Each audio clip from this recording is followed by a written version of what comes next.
ఆయన నాయకత్వంలో పనిచేసిన నేను ఆ నాయకత్వాన్ని కాదు ఆ పార్టీనే కాదని వదులుకొని తెలంగాణ ప్రజల కోసం కాంగ్రెస్ పార్టీలో చేరి తెలంగాణ ప్రజల్ని మెప్పించి ఒప్పించి తెలంగాణ రాష్ట్రానికి ముఖ్యమంత్రి అయిన నేను తెలంగాణ 4 కోట్ల ప్రజలకు ద్రోహం చేస్తున్నా అధ్యక్ష.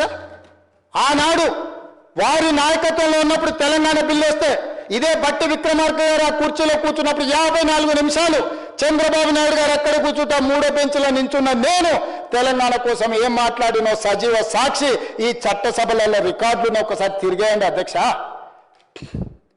మొట్టమొదట నాకు తెలంగాణ నా ప్రాంతం తర్వాత పార్టీ తర్వాత నాయకుడు.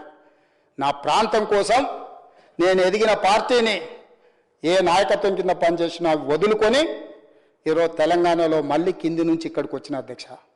ఎవరైనా అన్నం తినేవాడు, ఎవరైనా తెలంగాణ చీము రక్తం ఉన్నవాడు తెలంగాణ ప్రజలకు ద్రోహం చేసి ఈ ప్రాంత తాగునీరుని సాగునీరుని ఆంధ్రాకు తాకట్టు పెడతాడా అధ్యక్ష?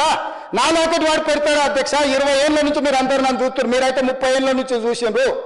విషయం వచ్చినప్పుడు నేను మనుషుల పట్ల మర్యాదగా ఉంటా, వ్యక్తులను గౌరవిస్తా, సమాజంలో మర్యాదగా బ్రతకాలి అనుకుంటా. కానీ హక్కులకు భంగం కలిగితే ఎవరి మీదైనా తిరగబడతా అధ్యక్ష.